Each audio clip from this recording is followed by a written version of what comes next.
Señoras y señores, muy buenas noches. Desde la llegada de José Luis Rodríguez Zapatero al gobierno en 2004, el PSOE se ha erigido en juez de la historia de España con capacidad de dictar sentencias. El PSOE ha encontrado en la llamada memoria histórica un instrumento de hiperlegitimación que refuerza su control ideológico de la sociedad. Para ello, impone una interpretación única del pasado que naturalmente le es favorable y somete a los discrepantes al más absoluto silencio so pena de duras sanciones. En realidad, nadie está legitimado para imponer su versión del pasado, y menos que nadie el PSOE. Sí, menos que nadie. Desde su nacimiento, el Partido Socialista Obrero Español nunca hizo un secreto de su visión instrumental de la democracia ni de su legitimación del empleo de la violencia. Utilizó desde el atentado personal hasta el pacto con la dictadura de Primo de Rivera para conseguir sus fines. Todo estaba justificado con tal de alcanzar el poder. En 1905, el Partido Socialista Obrero Español obtuvo sus primeros concejales y 5 años más tarde su primer diputado, Pablo Iglesias. En su debut, Iglesias amenazó de muerte a Antonio Maura si éste intentaba ser nombrado de nuevo presidente de gobierno. Los elementos proletarios hemos llegado al extremo de considerar que, antes que su señoría suba al poder, debemos llegar al atentado personal. Y continuó haciendo toda una declaración de principios. Estaremos en la legalidad mientras la legalidad nos permita adquirir lo que necesitamos, fuera de la legalidad cuando ella no nos permita realizar nuestras aspiraciones. La amenaza del presidente del PSOE a Maura no era un mero exceso verbal. Para entonces, la izquierda ya había asesinado a un presidente de gobierno, Cánovas del Castillo. Estaba en vísperas de asesinar a otro, Canalejas, y aún tendría ocasión de liquidar a un tercero de entre los políticos de la Restauración, Eduardo Dato. De hecho, la izquierda española tiene el récord en asesinatos de presidentes de gobierno, 4 en apenas 75 años. El propio Maura, apenas 15 días después de las públicas amenazas de Pablo Iglesias, sufría un atentado con arma de fuego a manos de un joven socialista, Manuel Posa, que casi le cuesta la vida. Por cierto, era el segundo. En el verano de 1917, UGT y la CNT se unieron para desencadenar un proceso revolucionario a través de una huelga general en la que se pedía el socialismo y la república. La revuelta produjo un centenar de muertos, pero los socialistas del comité de huelga fueron elegidos concejales y evadieron su responsabilidad. La consecuencia fue que el 13º Congreso de la UGT, que se celebraría el año siguiente, aprobó un programa máximo consagrando aquellos métodos de actuación violenta. Sin embargo, la dictadura de Primo de Rivera contó con el apoyo activo del PSOE y el demagógico líder de la UGT, Largo Caballero, aceptó un cargo como consejero de Estado. Los socialistas hicieron lo posible por eliminar a sus competidores anarcosindicalistas y comunistas, aprovechando su posición. El gobierno de Primo terminó financiando la creación de Casas del Pueblo del PSOE. Pero tras la caída de la dictadura en 1930, el PSOE apostó por un nuevo régimen, la República, y el socialismo español sería protagonista principal en los duros tiempos que estaban por venir. Don Pedro Fernández Barbadillo, vamos a hablar hoy, con su permiso, del Partido Socialista Obrero Español, de historia de España, entre otras cosas y fundamentalmente porque el Partido Socialista pretende erigirse, y lo está haciendo, en juez del conjunto de nuestra historia. Sea, antes que nada, muy bienvenido. Pues muchas gracias. Se está erigiendo en juez y parte. En juez y parte, absolutamente, así es. Y al paso que vamos se va a convertir también en verdugo. Bueno, la izquierda española tiene el Guinness, o anda muy cerca, desde luego, de asesinatos de presidentes de gobierno, al menos en Europa. 4 asesinatos en 75 años. Pues sí, la verdad es que es una marca difícil de superar. Tal vez la izquierda rusa, que también asesinó a varios presidentes de gobierno, primeros ministros y también algún zar, pues la supere en este caso. Pero, vamos, ni punto de comparación con la izquierda francesa, la italiana, la británica o la alemana. La verdad es que la izquierda española, lo que es la pistola y la bomba, pues han sido dos de sus grandes argumentos durante muchísimo tiempo. La historia del PSOE demuestra que a este, para alcanzar el poder, le vale todo. El propio Pablo Iglesias admite abiertamente, nos referimos al fundador del Partido Socialista, admite abiertamente que estará en la legalidad el partido cuando le interese y estará fuera de la legalidad cuando ello sea provechoso para los objetivos del partido. Bueno, figurémonos el escándalo que se montaría si un partido en España, en concreto Vox, dijese esta misma frase en el Congreso de los Diputados. Aceptaremos la legalidad mientras nos convenga. La dicen actualmente otros diputados, por ejemplo de Bildu, y no pasa nada. Lo cual demuestra que Bildu, que también es de izquierdas, hay que subrayarlo, pues la izquierda en España tiene impunidad para decir lo que le dé absolutamente la gana. También en esta sesión que se ha hecho referencia, en la que Pablo Iglesias amenaza de muerte a Antonio Maura, que entonces no era presidente de gobierno, pero lo había sido un poco antes, también Pablo Iglesias habla de nosotros los elementos proletarios. Bueno, vamos a ver. Un diputado tenía el PSOE, que era él. Un diputado, y porque iba dentro de una conjunción de republicano-socialista. Es decir, que le había caído en la pedrea. Pero él se consideraba, él y su partido, que eran los portavoces, los únicos representantes de la clase obrera. Y bueno, a lo mejor los obreros no estaban de acuerdo con ello, pero ¿qué más da? Bueno, aquel Pablo Iglesias lo que hizo fue amenazar a Antonio Maura, que no era en ese momento presidente de gobierno, por si se le ocurría intentar ser presidente de gobierno. En fin, algo sabemos también por la actualidad de que Pablo Iglesias, el actual también, ha advertido que la actual oposición, nunca va a formar parte de un Consejo de Ministros en España. Salvando las distancias, pero en fin, estas cosas, como vemos, decía Marx que la historia se produce primero como tragedia y luego como farsa. Es que parece que para la izquierda española esto es, como se dice ahora, está en su ADN, el negar a la oposición, cuando ellos están en el gobierno, pues cualquier posibilidad de acceso al poder, aunque sea por vías democráticas, estas que no les gustan a ellos cuando benefician a sus adversarios. Es que recordemos que Antonio Maura ha sido uno de los políticos más votados en España en el primer tercio del siglo XX, cosa que jamás pudo decir Pablo Iglesias. Así es. La izquierda introdujo en España la militarización de la política y el empleo de la violencia política como un arma de desenvolvimiento habitual. Hay que recordarlo.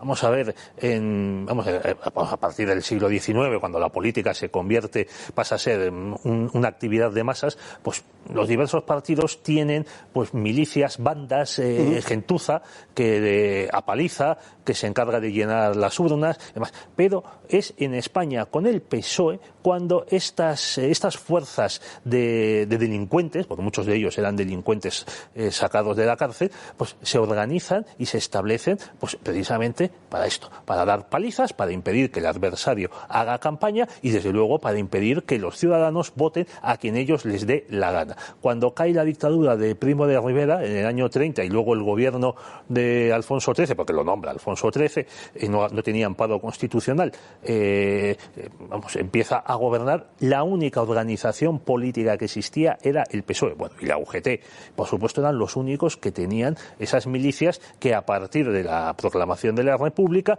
pues empiezan a acampar por las calles de las ciudades españolas impunemente. Bueno, hablaba de la dictadura de Primo de Rivera. Con la dictadura de Primo de Rivera colaboró abiertamente el Partido Socialista Obrero Español con determinadas finalidades, entre otras la de eliminar a sus competidores en el mundo del proletariado, fundamentalmente la CNT y el también incipiente por entonces y muy minoritario Partido Comunista de España, pero que ya existía. Bueno, ha dicho un lamentable historiador considerado hispanista, Paul Preston, que los tres periodos más corruptos de la historia de España pues son el gobierno del Partido Popular, el gobierno de Franco y el gobierno de Primo de Rivera. No me río porque estamos en un programa de televisión en directo, pero claro, si aceptamos que la dictadura de Primo de Rivera fue uno de los periodos más corruptos de la historia de España, pues ya tenemos a los socialistas metidos ahí de hoz y coz, porque como usted ha dicho, es Primo de Rivera y su régimen el que incluye al PSOE en la administración y le empieza a dar despachos y cargos. El primero de ellos, el más conocido, es el de Largo Caballero, que lo nombran consejero de Estado para que participen en la elaboración de una legislación laboral que ya venía de antes y que ya habían puesto en marcha, sobre todo los conservadores, pero también los liberales. lo que quería Primo de Rivera y el Madrid de la época, con esa gran inteligencia que hay en el Madrid político, era usar al PSOE para eliminar a la CNT, bueno, más que al PSOE, a la UGT, de la misma manera que en Vascongadas y Navarra usó al PNV para debilitar al carlismo, porque consideraban que el carlismo era mayor enemigo de la monarquía alfonsina que el PNV. Ya vemos lo bien que les salió con esta genialidad. Ahora, eso sí, los socialistas encantados de firmar en el boletín oficial, entonces Gaceta de Madrid, y de tener pues dietas y despacho. Tenemos un partido socialista que ha perpetrado un intento de golpe de Estado en 1917, una revolución junto con la CNT para cambiar la forma de Estado, para implantar el socialismo en la República de forma violenta, con varias decenas de muertos. Tenemos un PSOE que, no contento con esto, el golpe del 17, colaborará con la dictadura de Primo de Rivera. Tenemos un PSOE, lo vamos a ver ahora, que dará un golpe de Estado militar, formará parte de ese golpe de Estado, auspiciará el golpe de Estado de diciembre de 1930, del que se sentirá heredero, y de la llegada de la Segunda República. Precisamente la Segunda República constituye uno de los grandes fracasos de la historia de España. Acogida con un gran entusiasmo popular, pronto dilapidó ese inmenso caudal de buena voluntad que el pueblo le había entregado por causa del insufrible sectarismo que caracterizó aquel periodo y por la radicalización del principal partido de izquierdas en España, que, huelga decir, era el Partido Socialista. En último análisis, el gran culpable de que el régimen republicano desembocase en la tragedia del verano de 1936 fue, sin lugar a dudas, el Partido Socialista Obrero Español. La conjunción de fuerzas de izquierda que se presentó a las elecciones de 1931 fue el resultado del Pacto de San Sebastián, al que se sumaron los socialistas en el verano de 1930 y que promovió un golpe de Estado militar en el mes de diciembre. Dos oficiales del ejército, Fermín Galán y García Hernández, se sublevaron contra el régimen legalmente establecido, pero fracasaron. La Segunda República y el PSOE, sin embargo, consideraría a aquellos golpistas como mártires con carácter oficial. Cuando se proclamó la República, el PSOE ya había protagonizado dos golpes de Estado, había colaborado con una dictadura y había sembrado el odio de clases y contra la Iglesia. Apenas un mes después de la proclamación del nuevo régimen, socialistas y republicanos protagonizaron la quema de conventos, ritual que se había convertido en parte inexcusable de la liturgia revolucionaria. El odio contra la Iglesia era cosa que venía de lejos. Ya en 1902, el PSOE había asegurado querer la muerte de la Iglesia. Decía literalmente, para educar a los hombres y quitarles la conciencia al tiempo que les confiscamos los bienes. Aunque el PSOE sostuvo al gobierno republicano entre 1931 y 1933, para el verano de 1933 comenzó a mostrar la radicalización que venía incubando desde hacía tiempo. El 13º Congreso del PSOE había proclamado el fin de la colaboración con las formaciones burguesas, reivindicando el carácter marxista del partido. Para el PSOE, la democracia siempre había sido algo meramente instrumental. La competencia con la CNT empujó al socialismo a una deriva revolucionaria que propondría un horizonte de aniquilación para sus adversarios. Desde entonces, un PSOE bolchevizado comenzó a diseñar una estrategia de asalto al poder que justificó bajo el señuelo del antifascismo. Unos meses más tarde, en octubre de 1934, la entrada de la CEDA en el gobierno, que había ganado limpiamente las elecciones, fue la excusa para que toda la izquierda española, que se venía preparando desde hacía meses encabezada por el PSOE, se sublevase contra el gobierno legítimo de la República. La rebelión se planeó para toda España, pero solo cuajó en Asturias. El coste humano de la Revolución de Asturias no ha sido definitivamente establecido, pero se estima en varios miles de muertos. Los sucesos incluyeron la ritual quema de templos, el asesinato de sacerdotes, unos 35, y una vasta destrucción del patrimonio cultural. Bueno, las vísperas republicanas son las de un golpe militar, hay que señalarlo y hay que enfatizarlo, un golpe militar que dan las fuerzas de izquierda en diciembre de 1930, un golpe contra la monarquía del que luego, posteriormente, la República no solamente no se desdirá, sino que reivindicará, y bueno, los héroes de Jaca, como son conocidos los militares sublevados, darán nombre a plazas, calles, centros públicos de todo tipo, colegios. Incluso se pensó en enterrar a estos dos, a Fermín Galán y a Jesús Hernández, en la puerta de Alcalá.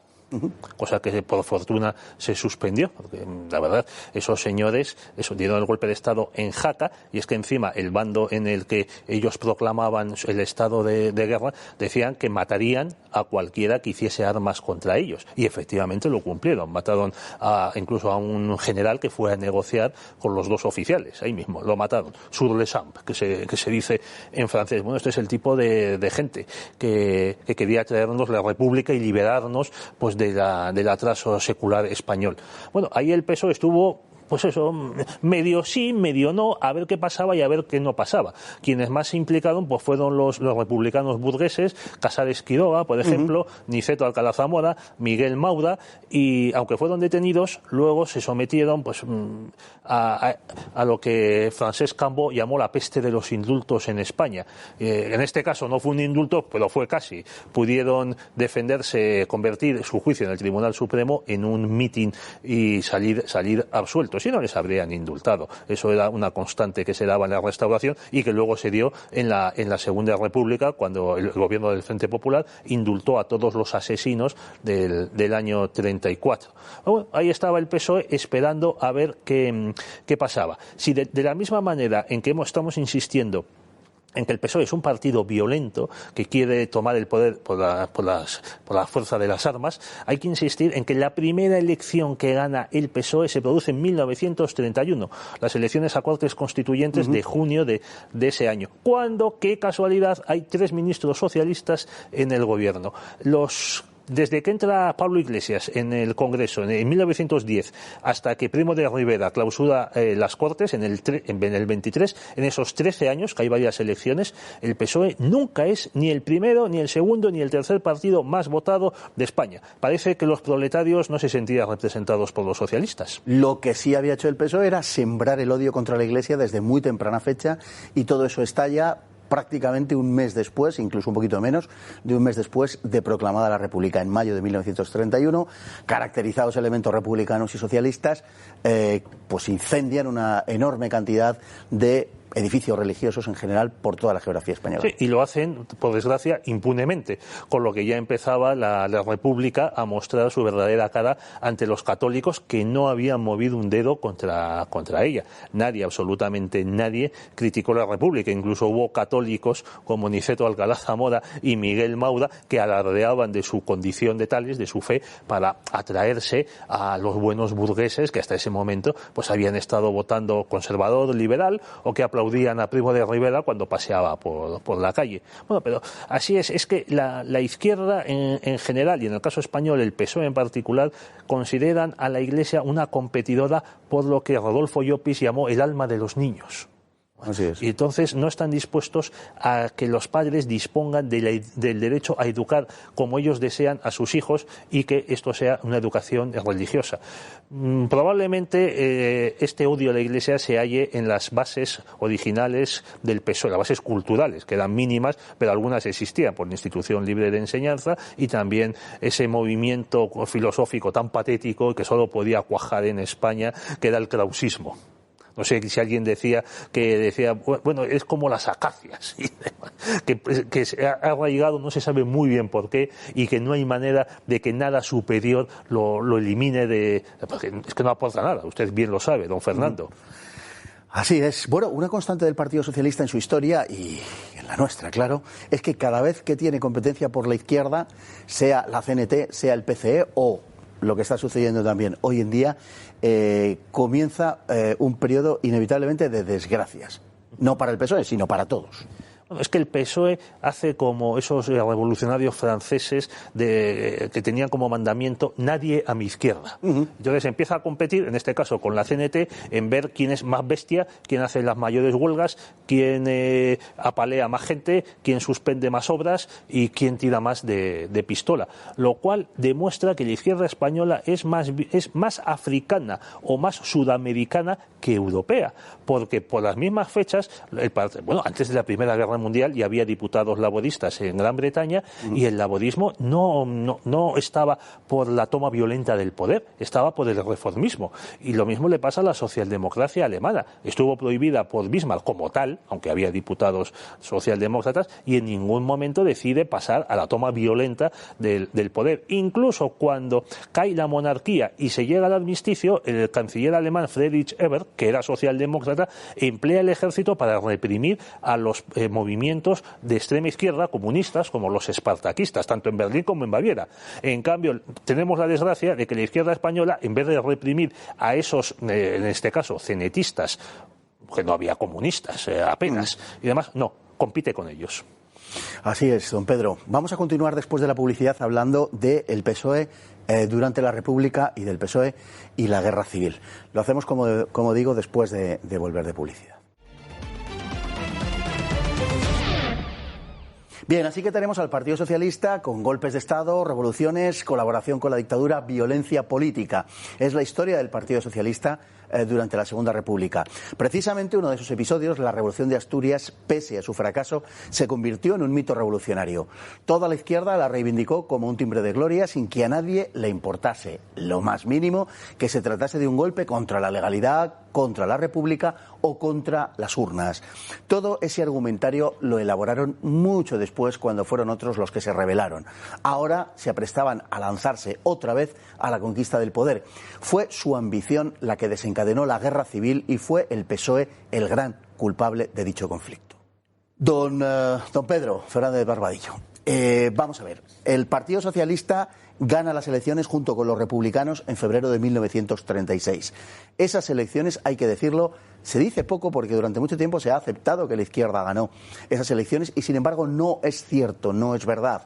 Los últimos trabajos dejan muy claramente subrayado, evidente, que los republicanos y los socialistas, la izquierda, el Frente Popular, el llamado Frente Popular, gana las elecciones mediante el fraude y la violencia. No es, por tanto, un gobierno legítimo el gobierno que sale de las urnas en febrero de 1936. Las dos elecciones más decisivas de la Segunda República son las municipales del 12 de abril del 31, que ganan los monárquicos en número de concejales y que, al ser elecciones municipales, no se podían tomar como un plebiscito sobre la forma de Estado.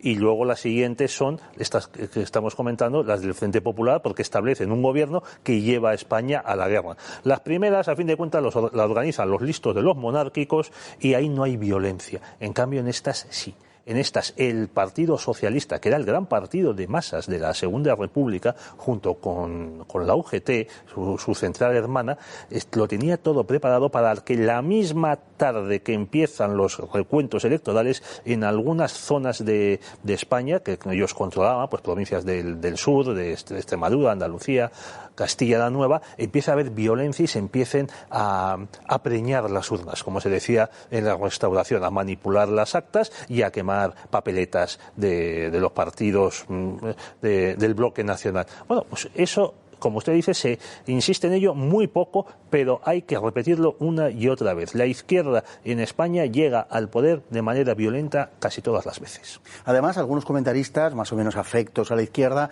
han dicho que aunque eso hubiera sido así, en cualquier caso, la derecha no era consciente de que eso había sido así, por tanto, eso no legitimaría su comportamiento posterior. Pero esto también es falso, porque los adversarios del Frente Popular sí que tuvieron plena conciencia de lo que había pasado. Hay artículos en la prensa de la época donde se toman pues prácticamente a broma lo que ha sucedido en las elecciones de febrero del 36, porque el pucherazo ha sido tan evidente, tan obsceno, que, bueno, por el propio José Antonio Primo de Rivera llega a decir que la cosa es como para tomársela a broma.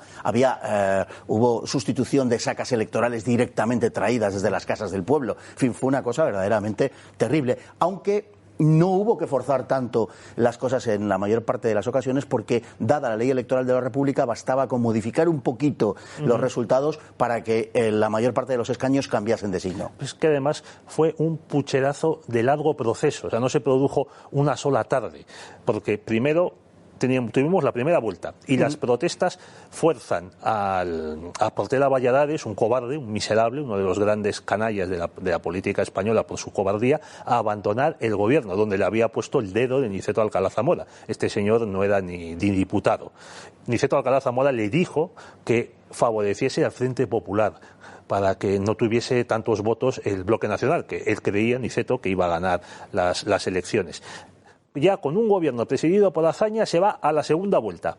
Ahí vuelve a haber más violencia. Y después, para acabar de redondear los resultados, tenemos la Comisión de Actas de marzo del 36, en la que el Frente Popular, con la ayuda de los clericales del PNV, despoja a la derecha de una veintena de diputados. Y encima, como si eso no fuese poco, se repiten elecciones en Cuenca y Granada, donde también se emplea la violencia de tal manera que en Granada la derecha decide no presentarse como protesta. El propio Alcalá Zamora, al hilo de lo que comentaba hace un momento, en sus diarios, que se intentó que no se publicasen hace unos años, usted lo recordará, en sus diarios el propio Alcalá Zamora se escandalizaba, en fin, del procedimiento tan grosero que había empleado la izquierda para hacerse con aquellos resultados. Es decir, que se tenía muy claro lo que había pasado. No es como algunos comentaristas pretenden que pasase lo que pasase, da igual, eso no legitima nada porque la derecha desconocía lo que había pasado. En absoluto era así. No se sabía. Por ejemplo, Stanley Payne también dice que la Comisión de Actas de la República fue la más vergonzosa de las que hubo en toda la época parlamentaria de España, pues desde la Restauración, desde que se establece la Restauración. Es que además otra de los grandes errores, por llamarlo de una manera, que comete la República, la izquierda en este caso, cuando elabora la ley electoral, es que le quita al Tribunal Supremo la facultad de ser el último decisor sobre las polémicas electorales. Antes, como pasó durante la Restauración, incluso un diputado que había sido despojado de acta por el Congreso podía acudir al Tribunal Supremo. En este caso, no. El Frente Popular, con la ayuda inapreciable del PNV, se convierte en juez y parte en este asunto de despojar de las actas a sus enemigos. Le quisieron quitar las actas a Gil Robles y a José Calvo Sotelo. La pasionaria, que entra por primera vez en las Cortes, decía que ningún diputado de derechas había obtenido su acta limpiamente. Como ya vemos, la izquierda sigue empeñada en creer que el pueblo son ellos. Y nada más que ellos. También se le ha quitado, y quiero mencionarlo, a Melquiades Álvarez, que era republicano, masón, fundador del Partido Reformista, y este salió por Oviedo, le quitaron el acta, y luego este señor, tras unos meses de los que podemos hablar en otro programa, porque fue el abogado que defendió a José Antonio, entra voluntariamente a la cárcel modelo para estar protegido, según le dicen el director general de seguridad, que era del partido de Azaña, y ahí es asesinado en agosto del 36. Así es. Bueno, las cosas, tal y como se enfocaron, las elecciones de febrero del 36 y naturalmente todo lo que vendría después, pues está perfectamente resumida por boca de Largo Caballero, que publicaba El Socialista el 9 de febrero de 1936 una declaración de este alto dirigente socialista en la que decía, en vísperas de las elecciones, justo una semana antes, decía: estamos decididos a hacer en España lo que se ha hecho en Rusia. El plan del socialismo español y del comunismo ruso es el mismo. Repito, Largo Caballero en El Socialista el 9 de febrero de 1936. Toda una declaración de intenciones de amor a la democracia. Así es. El modelo del PSOE, no del PC, del PSOE era la revolución bolchevique. Incluso en la propaganda que ellos hacían de la revolución de Asturias se vinculaban con la del 17 y hasta con la Comuna de París de 1870. Tan pronto como consiguen esa mayoría amplia en las Cortes republicanas, dan un segundo paso, que es expulsar a Niceto Alcalá Zamora de la presidencia de la República y colocar a Manuel Azaña como figurón, pero no querían que hubiese nadie que les pudiese contradecir. Incluso se llegó a decir que los socialistas iban a declarar las Cortes que habían elegido como indisolubles, no solo por un mandato de 5 años, sino ser pues una especie de convención republicana estilo francés. Permanente, sí. Si el gobierno de derechas se hubiera atrevido, después de lo de Asturias, a ilegalizar a las organizaciones que se habían sublevado contra la República, probablemente nos hubiéramos ahorrado una guerra civil. Pues quién sabe, pero también es que hay que insistir en que el PSOE, la izquierda, daba mucho miedo a la derecha porque esa izquierda estaba armada y le gustaba usar la dinamita y quemar a la gente viva, como demostraron en Asturias del 34. No en las checas del 36, ni más adelante en el 37 con sus propios compañeros, como los anarquistas en Barcelona, sino que ya en el 34 empezaban a matar con dinamita. Así es. Bueno, después de las elecciones del 36, de febrero del 36, como digo, cuya victoria obtuvo la izquierda por medio del fraude masivo y de la violencia, después de esas elecciones, el gobierno que se constituyó fue un gobierno republicano, apoyado en el Parlamento por PSOE y PCE. Esa dependencia en las votaciones del Parlamento del Partido Socialista y del Partido Comunista otorgó una especie de carta blanca al Partido Socialista y al Partido Comunista para hacer literalmente lo que les diera la gana en la calle. Pues fue otra de las genialidades que llevaron a la destrucción de la República, de las contradicciones, si nos atenemos, somos más parcos en el hablar. O sea, el partido más importante del Frente Popular, el PSOE, no estaba en el gobierno, estaba en la calle haciendo la revolución, a palo limpio, no solo contra los falangistas, que eran 4 gatos, aunque más bien empiezan a crecer en ese momento, contra los católicos, contra la CNT y entre ellos mismos. Porque creo que es a finales de mayo cuando la escolta de Largo Caballero intenta matar a tiros a Indalecio Prieto en Écija. Así es. O sea, ¿cómo debieron de tratar los socialistas a sus adversarios, enemigos para ellos, cuando entre ellos andaban a tiros? Y es que una parte del PSOE, una parte muy mayoritaria ya a esas alturas, fundamentalmente en torno a las juventudes y a la UGT, estaba profundamente bolchevizada y su proyecto, como hemos leído, era el de la Unión Soviética, era un proyecto soviético. Además, algunos socialistas trabajaban como topos para el PC, para el Partido Comunista, para la Unión Soviética. Es el caso, por ejemplo, de Santiago Carrillo. Pues Santiago Carrillo empieza como socialista, es detenido en la revolución del 34 y luego es puesto en la calle. Durante su estancia en prisión establece contacto con los comunistas y también, al ser liberado, hace un viaje a la Unión Soviética, del que vuelve y poco más tarde se fundan las Juventudes Socialistas Unificadas, que unía a las juventudes del PSOE y del PC. Y este señor, bueno, jovencísimo, porque tenía 21 años, acaba siendo uno de sus mayores dirigentes. Yo, antes de acabar, don Fernando, simplemente quiero rendir un homenaje a los poquísimos socialistas que al menos se opusieron a esta deriva bolchevique y guerra civilista del PSOE, que estaba encabezada por Julián Besteiro. Sí, señor, así es. Vamos a ver unas imágenes referentes a todo este episodio del que les estamos hablando. El temor del gobierno de derechas a poner fuera de la ley a los partidos golpistas fue causa directa de la Guerra Civil Española. Correctamente interpretado por la izquierda como debilidad, dicho temor envalentonó a los revolucionarios, que se adueñaron de las calles sin que apenas nadie les plantase cara, mientras desfilaban uniformados y recibían entrenamiento paramilitar de parte de mandos policiales y militares afectos a su causa. Para entonces el PSOE estaba en un agudo proceso de bolchevización, que implicaba aplastar a la facción más moderada, ya muy disminuida. Las juventudes y la UGT se habían convertido en centros bolcheviques que irradiaban al resto de partido su radicalismo revolucionario. Mucho antes de que llegaran las elecciones de febrero de 1936, Largo había comenzado a hablar de conquistar el poder y de dictadura del proletariado, declarando que el socialismo tendrá que llegar a la máxima violencia para desplazar al capitalismo. En vísperas de las elecciones del 16 de febrero de 1936, proclamaba abiertamente: estamos decididos a hacer en España lo que se ha hecho en Rusia. El plan del socialismo español y del comunismo ruso es el mismo. Durante los meses siguientes, los de la primavera de 1936, el PSOE sostuvo en las Cortes al gobierno republicano. A cambio de dicha colaboración, el gobierno permitía actuar con total impunidad a los milicianos rojos de los partidos socialista y comunista. Estos se lanzaron a una acción continuada de agresión contra todas las organizaciones reaccionarias y fascistas, que produjo más de 3 centenares de muertos en el espacio de apenas 4 meses, sin que las autoridades se tomaran la molestia de actuar con una mínima contundencia contra ellos. Por el contrario, decretaron poner a la falange fuera de la ley, contra toda legalidad, y llenaron las cárceles de afiliados y simpatizantes de los partidos de derechas, mientras la bolchevización del PSOE marchaba a tal velocidad que unos meses después el embajador de la Unión Soviética en Madrid estimaba innecesaria la unificación de los sindicatos socialista y comunista, por cuanto la UGT ya estaba completamente en manos de los sectores obedientes a Moscú. A comienzos del verano de 1936, la penetración del PSOE en los aparatos del Estado había avanzado tanto que propició el asesinato de Calvo Sotelo por un comando policial socialista, verdadero detonante para la guerra civil.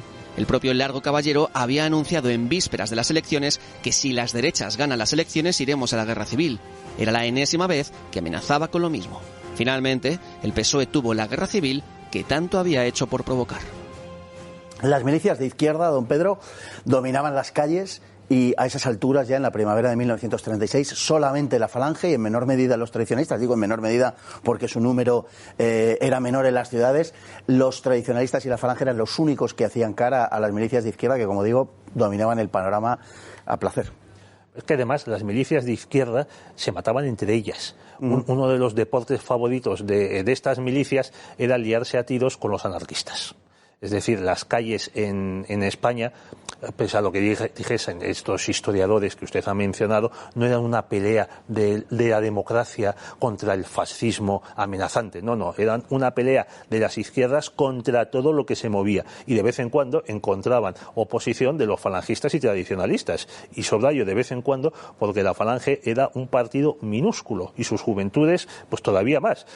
O sea, en el 36 se presenta la Falange en media España, no tuvo capacidad para hacerlo en todo el país y no saca ni un diputado. Eso era el fascismo en España, esa era la amenaza. Hablaremos de la coartada antifascista en una próxima entrega. Bueno, la Falange, es decir, puntualizar solamente, no tenía juventudes propiamente, tenía lo que se llamaba la primera línea, que eran aquellos militantes que estaban dispuestos, por decirlo así, a cualquier cosa. Efectivamente, eran todavía menos, como es lógico, eran solo una parte del conjunto del partido. Es ahora la Falange cuando empieza a crecer, precisamente a partir de las elecciones del 36, pero justamente como un producto de su ilegalización. Al pasarlo a la clandestinidad, se dedican a lo que pueden hacer, que es a la acción, a la lucha armada contra el enemigo, y empieza a crecer la Falange, digamos, recibiendo un aluvión procedente de los sectores de la derecha.